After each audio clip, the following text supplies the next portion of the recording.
Hello friends, welcome to my channel. எல்லோரும் எப்படி இருக்கீங்க? நல்லா இருக்கீங்களா? நானும் ரொம்பவே நல்லா இருக்கேங்க.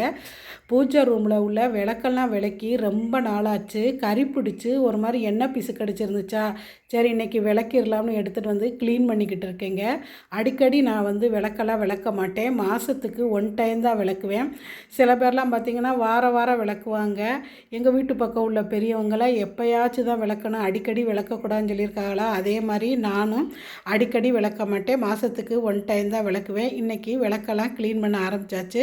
சூப்பராகவே விளக்கெல்லாம் விளக்கி கழுவி நல்லா தொடச்சி எடுத்துகிட்டு வந்தாச்சு. இனி இதுக்கெல்லாம் குங்குமம் பொட்டு வச்சு விளக்கேற்றி சாமி கும்பிட வேண்டியதாங்க. அதே மாதிரியே பொட்டெல்லாம் வச்சு நல்லா திருப்தியாக விளக்கேற்றி சூப்பராக சாமியும் கும்பிட்டாச்சு. அடுத்து கிச்சனுக்குள்ளே வந்தால் நமக்கான வேலை காத்துக்கிட்டே இருக்குது. பாத்திரத்தை விளக்க ஆரம்பித்தாச்சு. ஒரு கல்யாண வீட்டு பாத்திரம் இருந்தாலும் உட்காந்துக்கிட்டு விளக்கும்போது 10 நிமிஷத்தில் விளக்கிடலாங்க. ஆனால் ஒரு வீட்டு பாத்திரத்தை நின்றுக்கிட்டு விளக்கும்போது அரை மணி நேரம் ஆயிடுதுங்க. முழங்கால் வலியெல்லாம் வந்துடுது. என்ன செய்கிறது, நம்ம வீட்டோட அமைப்பு அப்படித்தான் இருக்குது. நம்ம நின்றுக்கிட்டு தானே விளக்கணும்.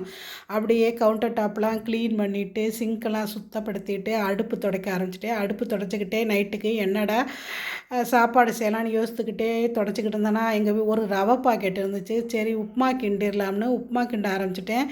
நிறையா பேருக்கு உப்புமானாலே பிடிக்காது. ஐயோ உப்புமாவான்னு சொல்லுவாங்க. ஆனால் எங்கள் வீட்டில் உள்ள எல்லாத்துக்கும் உப்புமானா ரொம்ப பிடிக்கும். இதுக்கு சைடிஷாக தேங்காய் சட்னி அரைச்சிக்கிருவோம். இல்லைன்னா தேங்காய் பூ சீனி வச்சு சாப்பிடுவோம். ரொம்பவே பிடிக்கும். நைட்டு டின்னருக்கு அப்படி தாங்க உப்புமா செஞ்சு சூப்பராகவே சாப்பிட்டுட்டாச்சு.